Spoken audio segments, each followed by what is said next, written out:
Her ex-husband showed off his new wife, but the billionaire introduced her as his wife. This gala is for visionaries, Wrenley, not ghosts, Soren murmured, his tone a silken thread designed to humiliate. He gestured to his new wife, Sienna, wearing diamonds bought with Wrenley's stolen code. You lost the company. You lost the marriage. Why parade your failure when you could just disappear?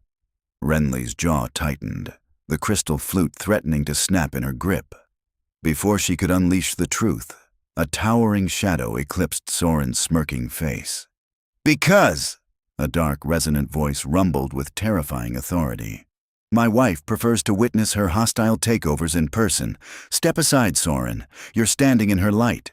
The grand ballroom of the Pierre Hotel in Manhattan smelled of old money, white lilies, and quiet desperation disguised as philanthropy. The Maeve Rhodes Foundation Gala was the social event of the season, a glittering battlefield where tech innovators, hedge fund managers, and media moguls gathered to trade secrets over plates of dry sea boss and glasses of Dom Perignon. For Wrenley, however, the ballroom was not a place of celebration. It was a crime scene. Wrenley stood near the towering arched windows overlooking Central Park, the city lights reflecting in the cool glass. She wore an emerald green silk gown, a vintage piece that hugged her slender frame with understated elegance. It lacked the flashy, conspicuous branding that the women around her favored, but it carried a quiet dignity. Dignity was, after all, one of the few things she had left. 2 years ago, Wrenley had been the brilliant, exhausted architect behind Aura, an artificial intelligence platform designed to revolutionize supply chain logistics for sustainable farming. It was her late father's dream, translated into thousands of lines of code she had written in their cramped Brooklyn apartment. Soren, her husband at the time, was supposed to handle the marketing.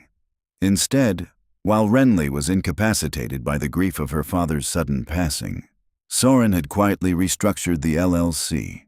He courted venture capitalists, forged her signature on key transfer documents, and ousted her from her own creation. Then, he filed for divorce. The betrayal had been clinical, bloodless, and absolute. Soren hadn't just taken her company. He had taken her future, immediately marrying Sienna, the daughter of the very venture capitalist who had funded the hostile takeover. You're staring again, Wren? Wrenley blinked, pulling her gaze away from the center of the room. Merrick stood beside her, offering a fresh glass of sparkling water. Merrick was her legal counsel, her oldest friend, and the only reason she hadn't completely folded under the weight of Soren's corporate sabotage. Dressed in a sharp charcoal suit, Merrick watched her with a mixture of concern and professional calculation. I'm not staring at him, Wrenley said, taking the water. I'm staring at my life's work, paying for his custom Tom Ford tuxedo. Across the sea of silk and diamonds, Soren was holding court. He looked every inch the tech visionary he pretended to be, his jawline sharp, his smile practiced and hollow.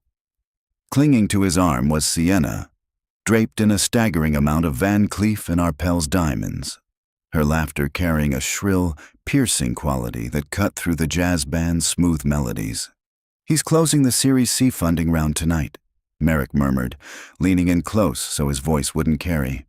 That's why Maeve Rhodes invited them. Maeve doesn't care about sustainable farming. She cares about proximity to capital. Soren is currently valued at $800 million. He's the golden boy of Silicon Valley East.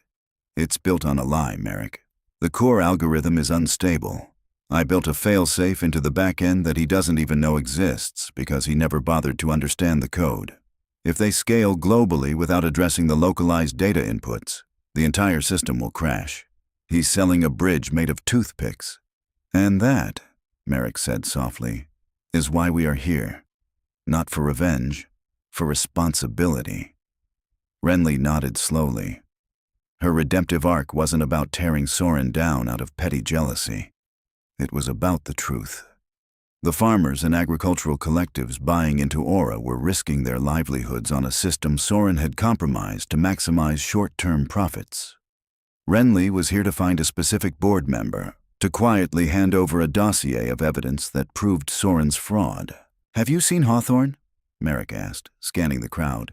"Not yet," Wrenley replied, a subtle warmth briefly touching her chest at the mention of the name. Hawthorne, the reclusive billionaire, the titan of private equity who had built his empire on distressed assets and absolute, terrifying competence. He was a ghost in the financial world, rarely photographed, never interviewed. Yet, over the past 6 months, he had become the most important person in Wrenley's life. Their arrangement was supposed to be strictly business. Hawthorne had discovered the discrepancies in Soren's filings while doing due diligence for a potential acquisition. He had sought Wrenley out, recognizing her genius. But the late-night strategy sessions over lukewarm coffee had evolved into something deeper, an unspoken tether between two people who understood the architecture of survival. "He'll be here," Merrick assured her. "Just keep a low profile until the silent auction begins.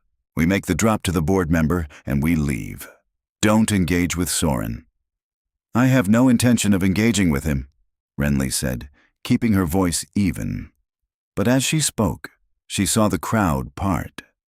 Soren's eyes, cold and calculating, locked onto her from across the room. The practiced smile vanished from his face, replaced by a dark, possessive irritation. He tapped Sienna's arm, whispering something in her ear, and together they began to navigate through the throng of elite guests, heading directly toward the arched windows. Wrenley squared her shoulders.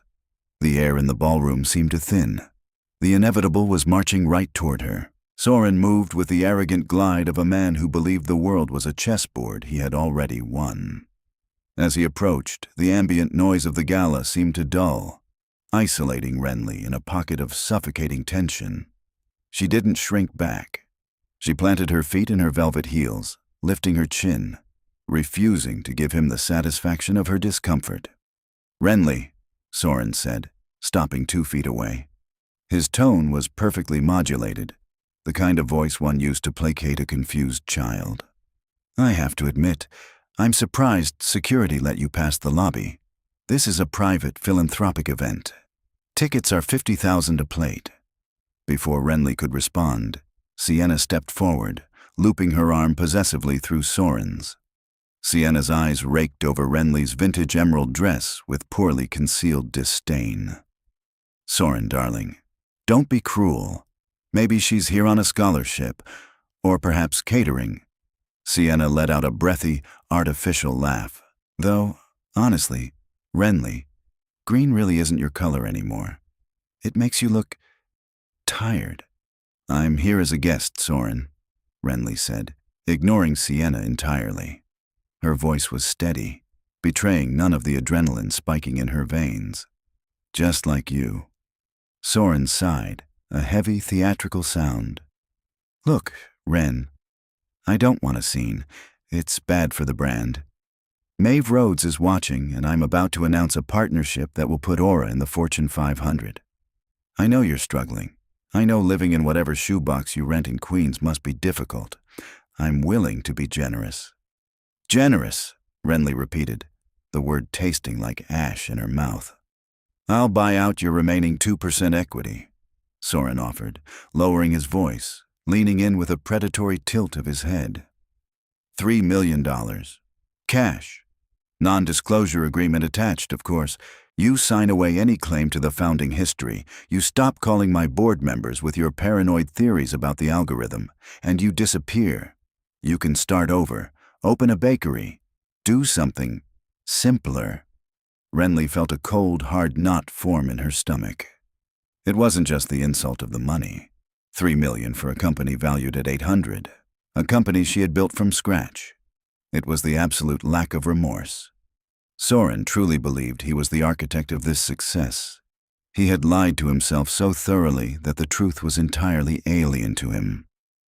"The algorithm is failing, Soren," Wrenley said quietly, stepping closer, her voice barely above a whisper, meant only for him. "The supply chain routing module in Sector 4 is bottlenecking because you fired my QA team to cut overhead. When you deploy next quarter, The system will route agricultural shipments into dead zones. Farmers will lose their harvests. Millions of dollars of produce will rot. This isn't about my pride.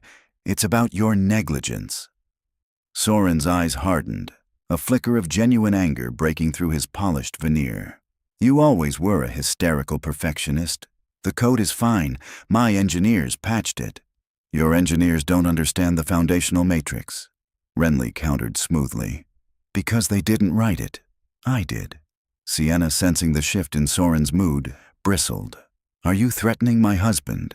Because my father's lawyers will bury you so deep you won't see daylight, you pathetic— Sienna, a sharp, commanding voice interrupted.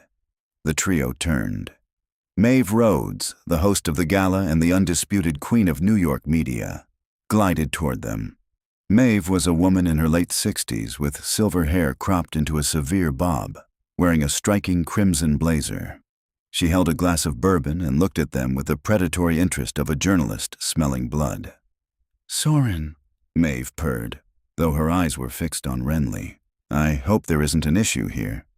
I despise drama at my galas, unless I'm the one orchestrating it. No issue, Maeve, Soren lied smoothly, forcing a dazzling smile. Just catching up with an old acquaintance.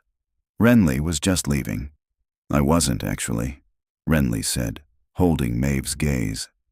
Maeve's platform, the Rhodes Report, was a digital juggernaut, a high society and business news hybrid that commanded millions of daily views on YouTube and across social media. A single video essay from Maeve could tank a stock price or crown a new billionaire. Soren's jaw tightened. He stepped aggressively close to Wrenley, invading her personal space, using his height to intimidate her. He dropped the public facade entirely, his voice a venomous hiss. You don't belong in this tax bracket anymore, Wrenley. Look at Sienna. That's what a true partner looks like. You are a ghost. You are nothing but a footnote in my success story. Leave now, or I will have security drag you out by your cheap hair. Wrenley tightened her grip on her champagne flute, the crystal biting into her palm. She refused to step back. She refused to show fear. But the sheer weight of his malice, the claustrophobic pressure of the room staring at them, began to press down on her lungs. Before she could articulate the cold, hard truth she had swallowed for 2 long years, before she could tear down his illusion with the facts she held in her mind, a deep, resonant voice cut through the ambient hum of the ballroom. Excuse me, Soren, but you're standing in my wife's light. The silence that fell over their immediate circle was absolute. It was as if the air itself had been vacuumed from the space. Soren stepped back, his head snapping around. Sienna gasped, a genuine, unscripted sound of shock. Even Maeve Rhodes raised a perfectly sculpted eyebrow, her sharp eyes darting to the man who had just materialized beside Wrenley. Hawthorne stood there, an immovable force of nature, in a bespoke midnight blue Brioni suit. He was not a conventionally handsome man. His features were too sharp, his jaw too rigid, his dark eyes carrying the weight of 100 ruthless boardroom wars. But the aura he projected was one of pure, unadulterated power. He didn't demand attention. He commanded it by merely existing in the space. He didn't look at Soren or Sienna. His eyes were entirely focused on Wrenley. His expression, usually carved from granite, softened infinitesimally. He reached out, his large, warm hand gently taking the champagne flute from her tight grip and placing it on a passing waiter's tray. Then he wrapped his arm around her waist, pulling her flush against his side. The grounding weight of him sent a shock wave of relief and electricity down Wrenley's spine. Hawthorne, Soren stammered, the color draining from his face. He scrambled to recover his corporate mask. Mr. Hawthorne, I had no idea you were attending tonight, and I certainly didn't realize you were acquainted with Wrenley. Hawthorne finally turned his gaze to Soren. It was the look a man might give a particularly uninteresting insect before stepping on it. I am not acquainted with her, Soren, Hawthorne said, his voice a low, terrifying rumble that carried perfectly in the hushed quiet. I am married to her. Sienna let out a choked sound, her hand flying to her Cartier necklace. "Married? That's impossible. She's nobody. She lives in Queens." Hawthorne's eyes shifted to Sienna, freezing her instantly. "My wife owns a brownstone in Brooklyn Heights, an estate in the Hamptons, and currently 42% of my heart. The other 58% is tied up in international assets, but we are renegotiating." It was a dry, razor-sharp delivery that actually drew a breathless chuckle from Maeve Rhodes. Soren's mind was visibly short-circuiting. The power dynamic hadn't just shifted, it had been obliterated. Hawthorne was not just wealthy. He was the kind of wealthy that could buy Soren's company, dismantle it for parts, and sell it back to him just for the amusement. "This is a joke," Soren said, his voice trembling slightly. He looked at Wrenley, his eyes wide with a sudden, desperate panic. "Wrenley, what kind of con are you running?" "It's not a con, Soren," Wrenley said, finding her voice. With Hawthorne beside her, the lingering ghosts of Soren's gaslighting evaporated. She felt completely anchored in the truth. "We were married privately in Geneva 3 months ago. We didn't feel the need to issue a press release. We value our privacy, unlike some." Hawthorne looked down at Wrenley, a faint, proud smile touching his lips. He then looked back at Soren. "I overheard you offering my wife $3 million for her remaining equity in Aura." Soren swallowed hard, sweat beading at his hairline. It was a generous offer to help her out, a courtesy. "A courtesy," Hawthorne mused, the word sounding dangerous in his mouth. He reached into the inner pocket of his suit jacket and pulled out a sleek, folded document. "It's fascinating you brought up equity. You see, while you've been busy playing dress-up at charity galas, I've been quietly purchasing the secondary debt of your primary venture capital backers." Sienna's father was the primary backer. Sienna's face turned the color of chalk. "As of 3 o'clock this afternoon," Hawthorne continued, his voice perfectly even, devoid of malice but heavy with inevitability, "my holding company called in those debts. Your father-in-law was overleveraged. To avoid bankruptcy, he liquidated his assets, specifically his 60% controlling interest in Aura." The ballroom around them had gone deadly quiet. The jazz band had stopped playing. Wrenley noticed out of the corner of her eye that several people, including a prominent tech influencer and one of Maeve's digital producers, had their phones out. The little red recording lights were glowing. The modern arena of public opinion was capturing every second. "No," Soren whispered, staggering back a half step. "No, you can't do that. That's illegal." "It's entirely legal, Soren. It's corporate law. You should have paid more attention to the boring details," Hawthorne said coldly. "I now own the controlling interest in your company, and as my first act as majority shareholder, I am transferring those voting rights to the original architect, the true founder, and the only person who understands the code." Hawthorne turned to Wrenley, handing her the document. "Happy early anniversary, my love. It's yours again." Wrenley took the paper. The weight of it was immense. It wasn't just paper. It was justice. It was responsibility returned to the rightful hands. She looked at Soren, who was staring at her as if she had just materialized from the grave to drag him down. "You're fired, Soren," Wrenley said. Her voice didn't shake. It didn't scream. It was the calm, grounded truth of a woman who had finally reclaimed her power. "You will clear out your office by Monday, and I suggest you retain very good counsel, because when my forensic accountants finish looking at how you've mishandled the algorithms, you won't just be unemployed, you'll be indicted." Sienna burst into tears, turning and fleeing toward the coat check, abandoning Soren completely. Soren stood there, utterly ruined, his empire collapsing in real time beneath the glittering chandeliers of the Pierre, entirely captured on the glowing lenses of a dozen smartphones. Maeve Rhodes took a slow sip of her bourbon, a wicked smile spreading across her face. "Well," Maeve murmured to nobody in particular, "that's going to be one hell of a YouTube upload tomorrow." By 8 a.m. the following morning, the internet was burning, and Maeve Rhodes held the match. The video dropped on the Rhodes Report's primary YouTube channel at exactly 6 a.m. Eastern Standard Time.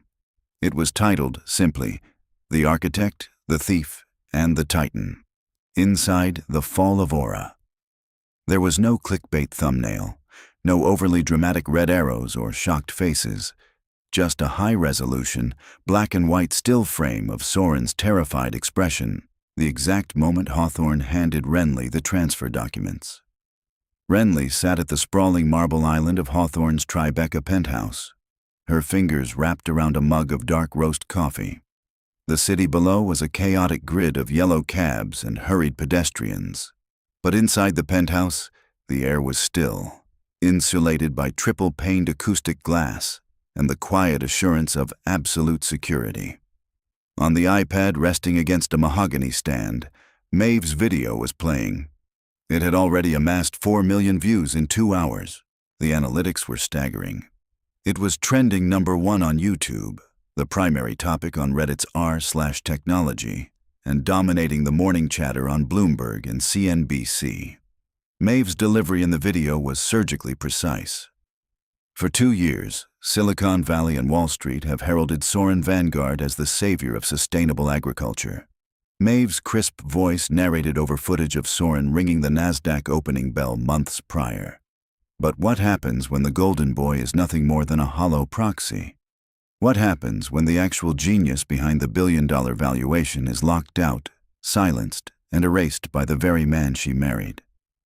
The video cut to the raw, unedited smartphone footage from the gala. The audio was remarkably clear. Soren's cruel, dismissive taunts about Wrenley's cheap hair and tax bracket echoed through the speakers, followed immediately by Hawthorne's devastating, world-shifting intervention. "Look at the comments," Hawthorne said, his voice a low, soothing rumble as he stepped into the kitchen. He was dressed down this morning, dark selvage denim and a simple, perfectly tailored charcoal Henley that highlighted the broad, unyielding line of his shoulders. He didn't look like a ruthless private equity titan right now. He looked like a man entirely devoted to the woman sitting in front of him. Wrenley scrolled down. The digital mob was merciless, and for once, their crosshairs were perfectly aligned with justice. At Tech Truths, "Did anyone else physically cringe when Soren tried to offer her $3 million for an $800 million company she built? The audacity is sickening. Enjoy prison, bro." At AgriLogistics.net, "We were just about to sign a massive contract with Aura for the Midwest corn routes, pausing everything until Wrenley is confirmed back at the helm. If she didn't write the current patch, we don't trust it. Lore." At Finance Bro Tears, Hawthorne casually mentioning he bought the secondary debt just to ruin his wife's ex is the most alpha billionaire move in the history of capitalism. Sienna's face when she realized her dad was bankrupt. Absolute cinema. "It's overwhelming," Wrenley admitted, a soft sigh escaping her lips. "I spent 2 years screaming into the void. I contacted the SEC. I went to tech journalists. I submitted white papers proving the algorithm was being corrupted. No one listened. They just saw a bitter ex-wife. Now, suddenly, the whole world cares." Hawthorne stepped behind her, placing his large, warm hands on her shoulders. The tension that had been coiled at the base of her neck for 24 months began to incrementally unspool under his touch. They didn't listen because Soren controlled the narrative, and he had the capital to insulate his lies, Hawthorne said, pressing a soft kiss to the crown of her head. "Capital creates a distortion field. People want to believe the confident man in the Tom Ford suit who promises infinite returns. You threatened that illusion, but yesterday, we broke the glass. Now, they have no choice but to look at the mess inside."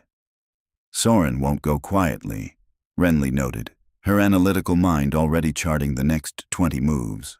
"He's a cornered animal. His entire identity is tied to being the smartest man in the room. He'll try to spin this."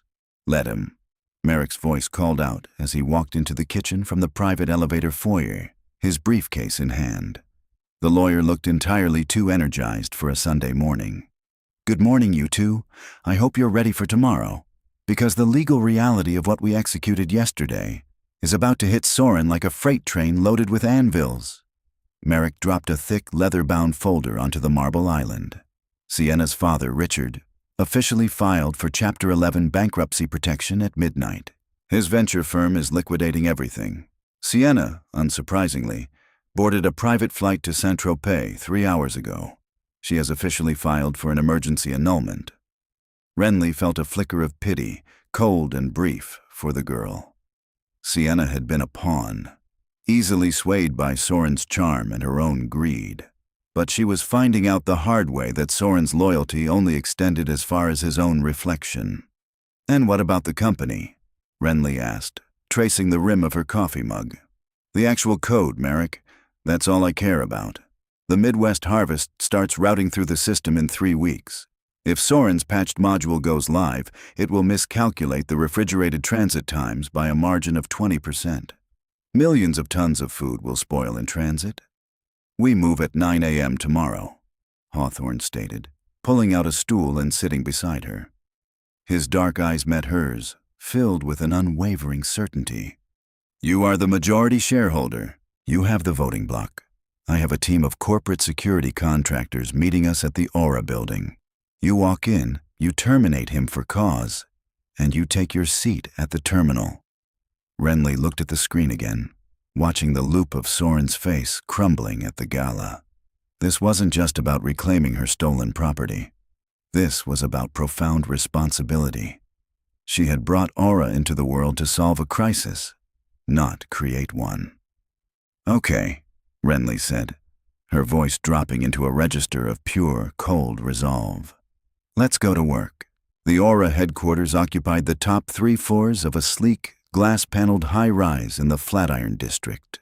The aesthetic was everything Wrenley hated about modern tech culture. Exposed ductwork, ping-pong tables no one used, neon motivational signs, and an excessive amount of cold, polished concrete. It was designed to look innovative while fundamentally lacking substance. At exactly 8:55 a.m. on Monday, the elevator doors slid open on the executive floor. Wrenley stepped out first. She was not wearing a gala gown today. She wore a sharp, tailored black suit, her hair pulled back into a severe, no-nonsense knot. Beside her was Hawthorne, radiating a silent, terrifying gravity, and Merrick, holding the legally binding injunctions. Trailing them were 4 men in unassuming dark suits. Hawthorne's personal corporate extraction team, the bullpen, usually buzzing with the frantic energy of underpaid developers, fell into a dead, suffocating silence as Wrenley walked down the central aisle.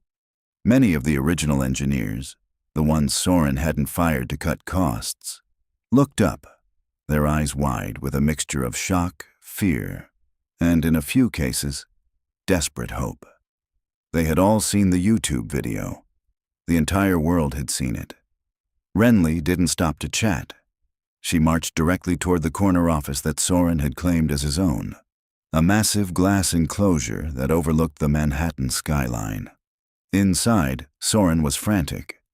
He was shoving papers into a shredder and yelling into a Bluetooth earpiece, his usually immaculate hair disheveled, sweat staining the collar of his custom shirt. Hawthorne didn't bother knocking. He simply pushed the heavy glass door open. It hit the stopper with a crack like a gunshot, making Soren jump and drop a stack of financial ledgers. "Get out," Soren screamed, his voice cracking with hysteria. "Security! I want these people removed immediately." "Soren," Merrick said calmly, stepping forward and dropping a heavy stack of legal documents onto the pristine glass desk. "You don't have security anymore. As of 8 a.m., the board of directors, which is now controlled entirely by Wrenley, convened an emergency session. You have been terminated as CEO, effective immediately. For cause. You can't do this." Soren slammed his hands on the desk, his eyes wild, darting between Wrenley and Hawthorne. He pointed a trembling finger at Wrenley. "She's unstable. She doesn't understand the business side. You're going to run this company into the ground." Wrenley stepped up to the desk. She didn't raise her voice. She didn't need to. The quiet authority in her tone was infinitely more devastating than his screaming. I understand the business perfectly, Soren.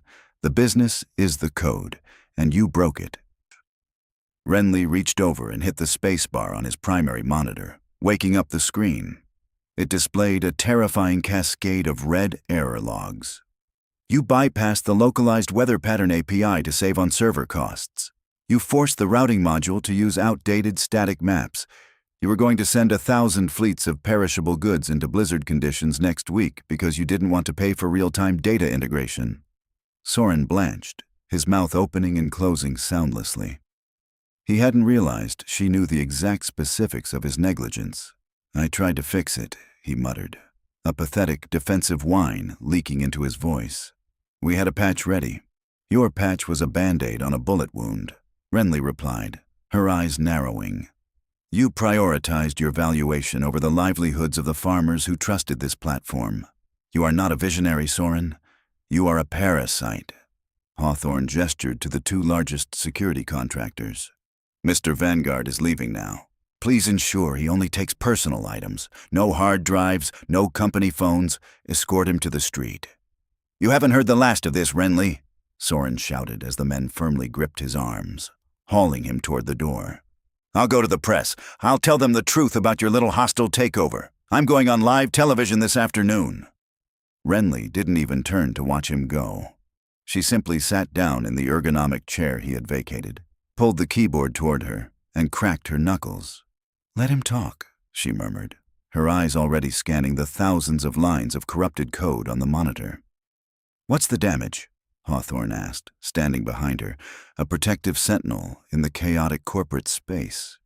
It's deep, Wrenley said, her fingers flying across the keys with a speed and precision that made Merrick blink. He tangled the core matrix with third-party tracking software to mine user data and sell it on the side. It's degrading the primary routing function. I have to rebuild the backend from the ground up. How much time do you have before the harvest contracts activate? Merrick asked, checking his watch.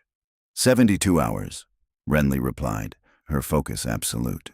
I need the original engineering team in the primary conference room, now. Anyone Soren hired in the last year is suspended with pay pending an audit. Tell the originals we are doing a hard rollback to the Beta 4.0 architecture. Hawthorne smiled, a genuine expression of profound respect. He leaned down, pressing a quick kiss to her temple. I'll handle the board and the press. You save the farmers. Soren Vanguard did exactly what a narcissist does when backed into a corner. He sought an audience.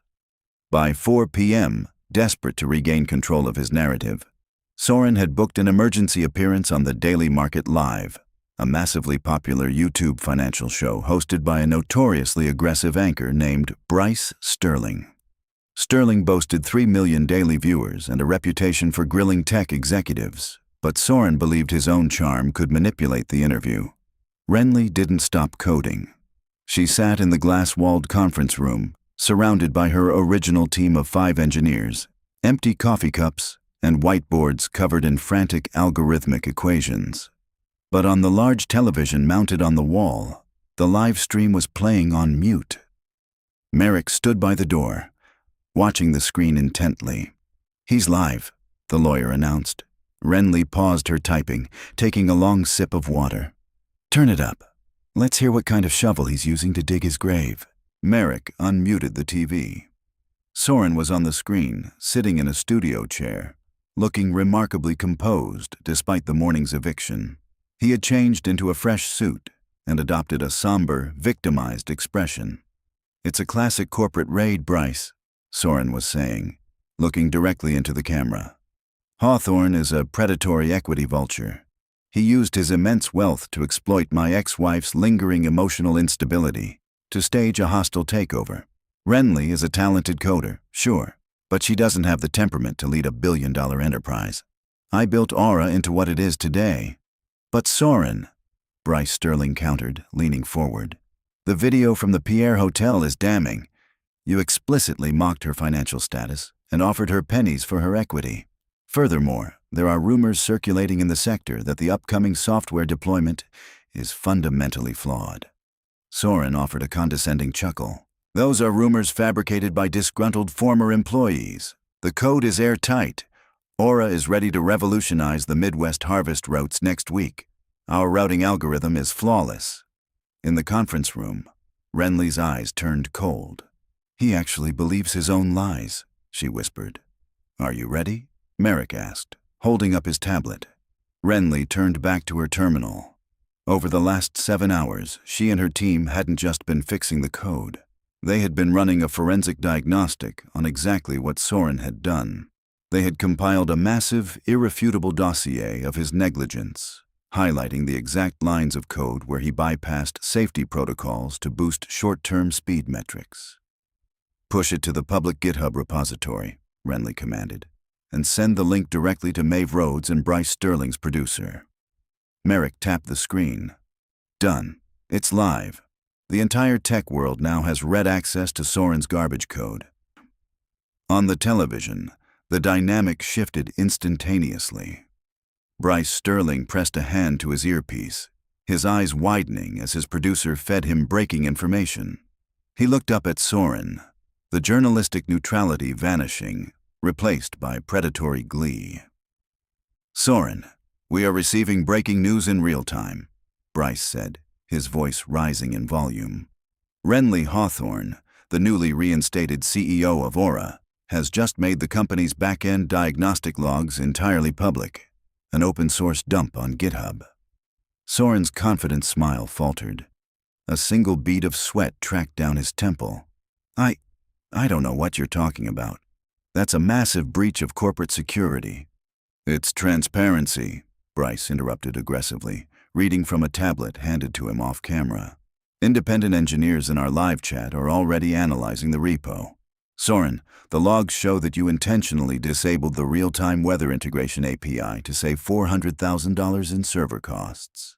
The simulation model shows that if this went live, 30% of the agricultural shipments would have been routed into severe storm cells, resulting in an estimated $80 million in spoiled produce. The live chat on the side of the YouTube stream was a waterfall of text moving too fast to read.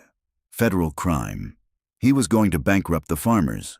Wrenley is a queen for releasing the receipts. Arrest him on live TV. Soren looked like a man who had stepped off a cliff and was just realizing gravity existed. Those logs are fabricated. She hacked the system to frame me. Soren, Bryce said, his tone devoid of any mercy. We have a statement from Maeve Rhodes, who just verified the digital signatures with 3 independent cybersecurity firms. It's your code. It's your signature authorizing the bypass. Soren ripped the microphone off his lapel, his breathing shallow and rapid. He stood up, knocking his chair backward, and bolted off the camera frame without another word. Merrick muted the television, a slow, satisfied smile spreading across his face. Well, that was certainly a choice. Wrenley exhaled, a long, shaky breath leaving her lungs. It wasn't joy she felt. It was relief. The poison had been drawn out of the wound. The truth was in the light, undeniable and absolute. Hawthorne walked into the conference room, his phone pressed to his ear. He finished his call and slipped the device into his pocket, looking at the television, then at Wrenley. The SEC just announced an emergency investigation into Soren Vanguard for defrauding investors, Hawthorne said quietly, walking over and resting his hands on the back of Wrenley's chair. The venture capitalists who lost their shirts this morning are organizing a class action lawsuit. He's finished, Wren. Utterly, entirely finished.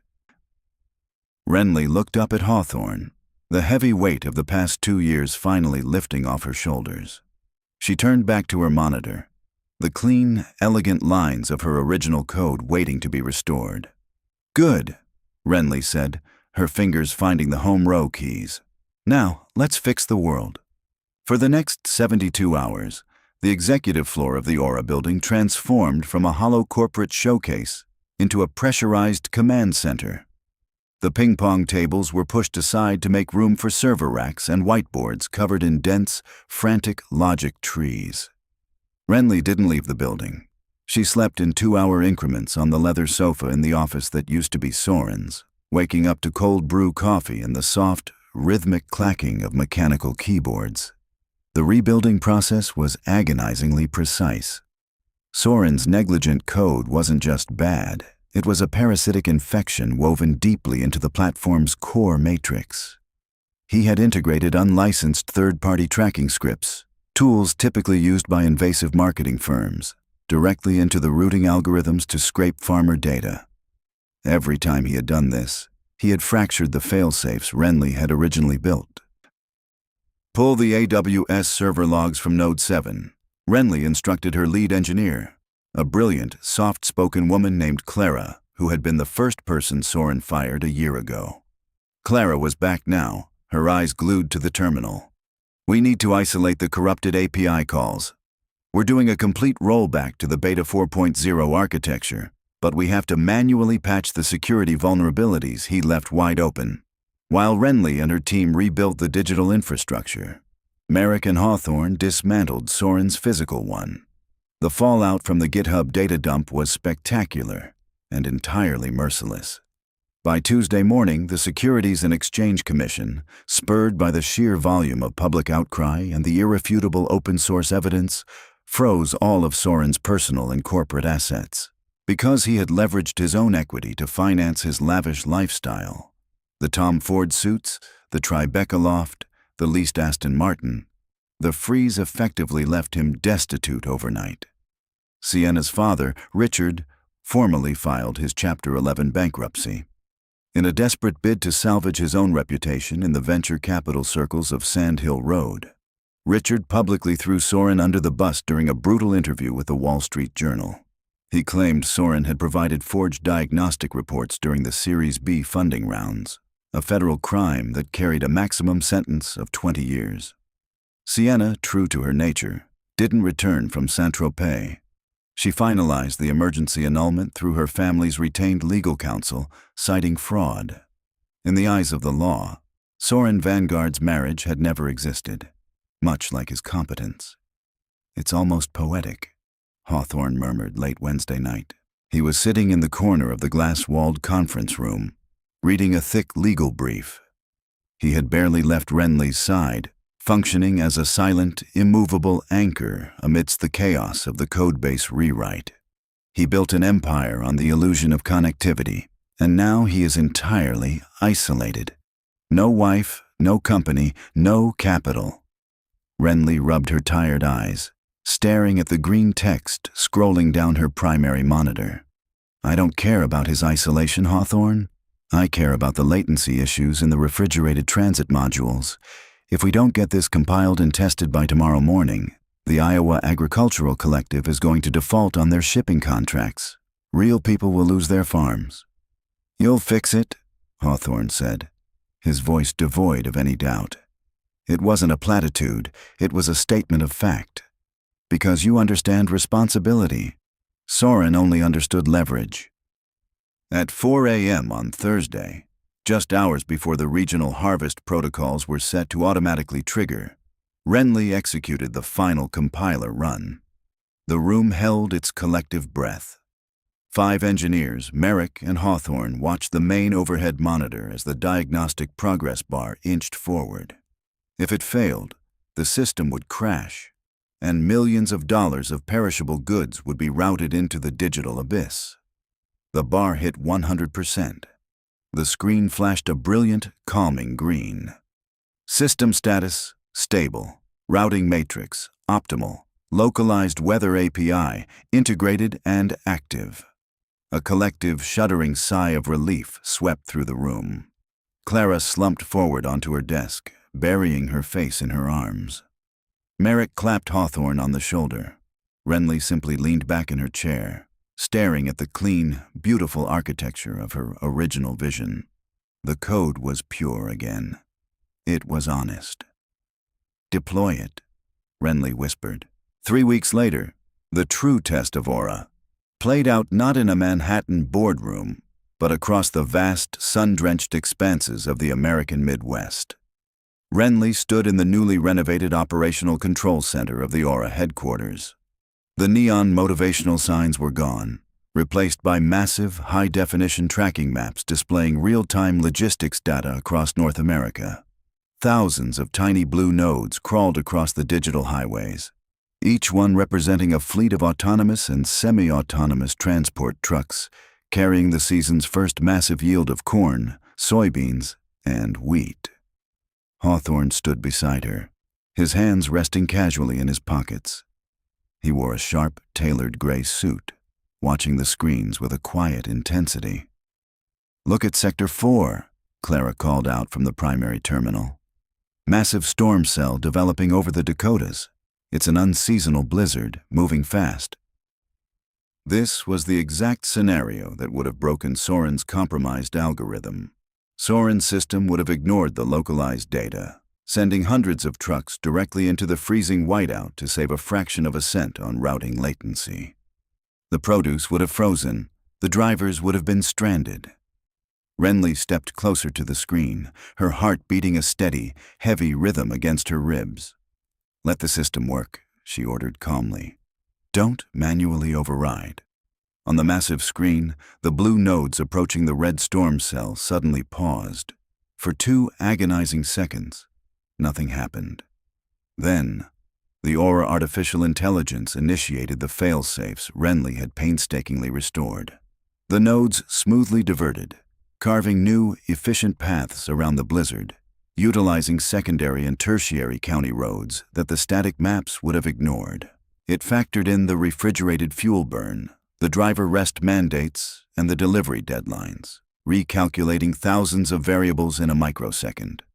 The trucks bypassed the danger entirely. Efficiency dropped by a mere 1.2%, but safety and payload integrity remained at absolute 100%. The room erupted into applause. It wasn't the polite golf clap applause of a charity gala. It was the raw, visceral cheering of engineers who knew they had just averted a catastrophe. Wrenley felt a warm, strong hand slip around her waist. Hawthorne pulled her gently into his side. "You did it," he said, his voice a low rumble just for her. "You saved them." "We did it," Wrenley corrected, leaning her head against his shoulder. "I built the engine, but you gave me the keys back." Later that afternoon, a video call patched through to the main conference room. It was Elias Thorne, the head of the largest agricultural collective in the Midwest. He was a weathered, no-nonsense man who had been deeply skeptical of tech billionaires ever since Soren had first pitched them. Elias appeared on the screen, sitting in the cab of a combine harvester, wearing a faded baseball cap. He looked directly into the camera, his expression serious. "Ms. Hawthorne," Elias said, his voice crackling slightly over the connection. "I'm looking at the logistics reports from the Dakota reroute this morning. My drivers are safe. My cargo is intact. I was ready to pull our contract 3 weeks ago when the news broke about Vanguard. But I want to say, thank you. You kept your word. The system works. It works because it respects the reality of your job, Mr. Thorne." Wrenley replied, her voice steady and grounded. "We aren't here to disrupt your industry for our profit. We are here to support it. You have my absolute guarantee on that." Elias nodded slowly, a deep sign of respect. "We look forward to a long partnership, Aura." When the call ended, Wrenley felt a profound sense of closure settle over her. The redemptive arc was complete. She hadn't just taken her company back. She had restored its soul. She had proven that true innovation wasn't about flashy presentations or ruthless capital extraction. It was about responsibility. It was about building something that actually worked when the storm hit. Soren Vanguard did not get a redemptive arc. The universe, it seemed, was entirely out of patience for his brand of narcissism. 6 months after the Mave Roads Gala, the final hammer blow of karma fell. Wrenley and Hawthorne were having a quiet Sunday breakfast in their Tribeca penthouse, the morning sun streaming across the marble island. Wrenley was reviewing the quarterly analytics, which were breaking all previous records, when Hawthorne slid his iPad across the counter toward her. "You might want to see this," Hawthorne said, a dark, satisfied amusement dancing in his eyes. Maeve Rhodes just posted a follow-up. Wrenley pressed play. Maeve appeared on screen, sitting in her sleek studio, looking as predatory and immaculate as ever. 6 months ago, we exposed the hollow core of Soren Vanguard, Maeve narrated, her voice dripping with journalistic schadenfreude. Stripped of his company, his assets, and his billionaire bride, one might assume Mr. Vanguard would seek quiet reflection. Instead, he sought a new grift. The video cut to grainy, shaky footage taken from across a street in Soho. It showed Soren, looking gaunt and desperate, wearing a poorly fitting, off-the-rack suit. He was standing outside a boutique coffee shop, animatedly pitching something to two very young, very skeptical-looking venture capitalists. Sources confirm, Maeve's voiceover continued, that Vanguard has spent the last month attempting to secure seed funding for a new venture, a blockchain-based, AI-driven crypto wallet that he claims will revolutionize decentralized finance. He calls it Ether. The footage cut back to Maeve in the studio. She offered a cold, devastating smile. Unfortunately for Mr. Vanguard, the financial world has a long memory. Not a single legitimate firm would take his meetings. Desperate for capital, Vanguard allegedly turned to less regulated sources of funding. The screen split, showing a live news feed from a local New York affiliate.